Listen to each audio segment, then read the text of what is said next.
You're about to watch a Trains Newswire video. If you enjoy what you see, consider watching some of our other full-length videos. Hotspots, Horseshoe Curve, Tehachapi, Chicago Racetrack, and more. Locomotive, the video companion to our best-selling special issue. And a special collection from documentary producer Rich Lucken. All these and more are available from our website, kalmbachhobbystore.com.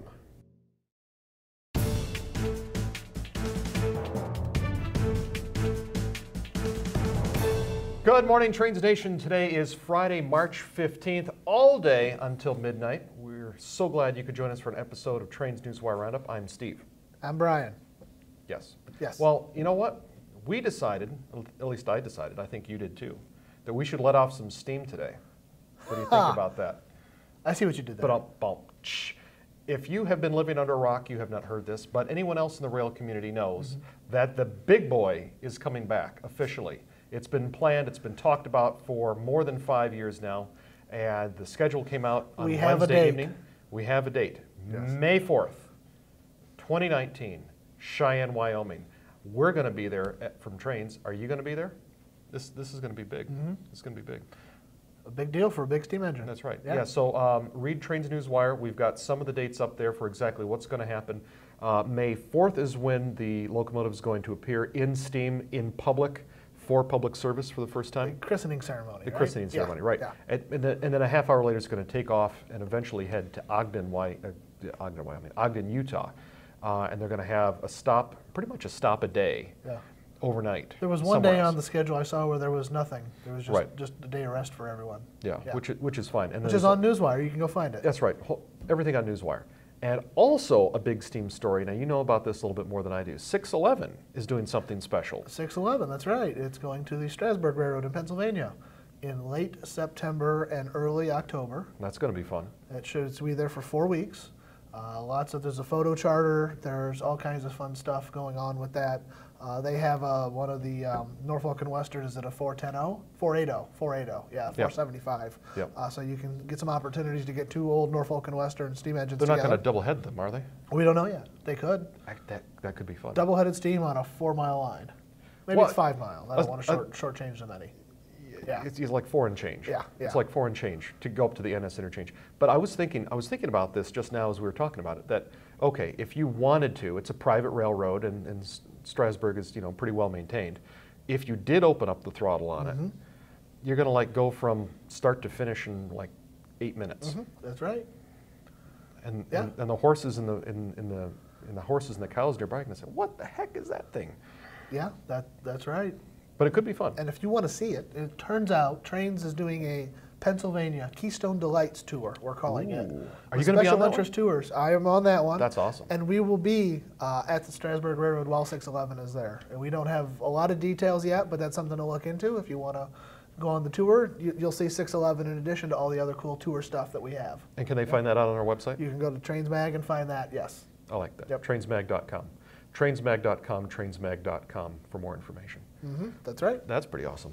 There are a couple other things. Did you see this derailment in New Mexico this week? Yes.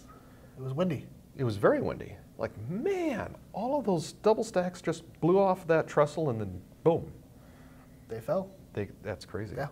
I joked with the model railroader fans that all these years you didn't know that your cat was trying to create a prototypical derailment. That's funny. Yeah, yes. I thought so. Is your cat named Wendy? If you have a cat named Wendy and you have a Western layout, you could do this. You could do this derailment. I saw something funny on the MR Facebook page this week. Uh-oh. They shared our story on the NS train that almost hit the house in Georgia. Yes. And they shared that and said this is an almost collision you can model. That's what I thought. I thought it would be good. Genesee, Wyoming. Yeah. Genesee, Wyoming, the short line conglomerate headquartered in Connecticut, is looking for investors and possibly even a wholesale sale. Right now they're looking at least one company, Brookfield Asset Management. Details on Newswire. It would be a $4 billion railroad company selling itself off or selling a portion of itself for investment purposes. The reason being that short line railroads are too expensive to get into right now, which is crazy. Duluth, we talked about this beforehand. Duluth. Duluth, Minnesota? Yes. Amtrak. You gotta say it right, Steve. Minnesota. Minnesota? Yeah. I can say it, but it doesn't sound right. Minnesota. Okay. We'll get Cody to come down and say it. All right, we'll do that. Duluth, Minnesota, people have been talking about passenger train service, regular passenger train service between the Twin Cities and Duluth and Superior, Wisconsin. They had it at one time, the Amtrak North Star. Right. Yep. And they want to bring it back. And Amtrak officials met with Minnesota officials this week and the public, and apparently there is some positive vibes coming out of that. Amtrak official we quoted as saying that it's in their sweet spot of a train trip that lasts less than 4 hours.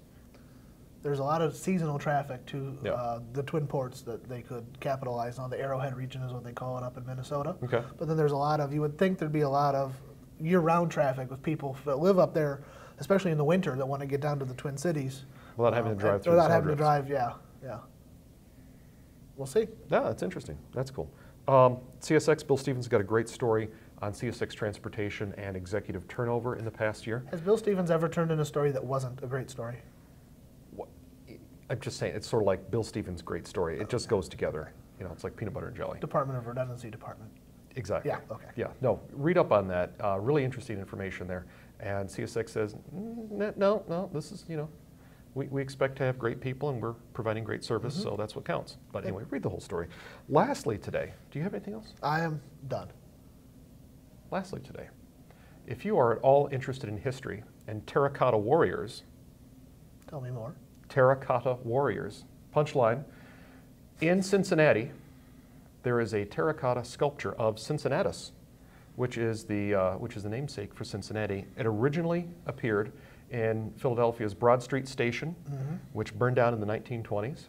And after the fire, the Pennsylvania Railroad offered up these sculptures that were in Broad Street to cities that were pictured in the sculpture, and Cincinnati was one of them. Yeah. It's been rediscovered. It was at a suburban station that closed when Cincinnati Union Terminal opened in '33. Yep. And it's been rediscovered, and now people are talking about preservation efforts. So full story and exclusive photographs and exclusive interviews on Trains Newswire this week. Pretty cool, actually. Absolutely. Yeah, Yep. cool. For everyone at Trains, we hope you have a great weekend and a good St. Patrick's Day.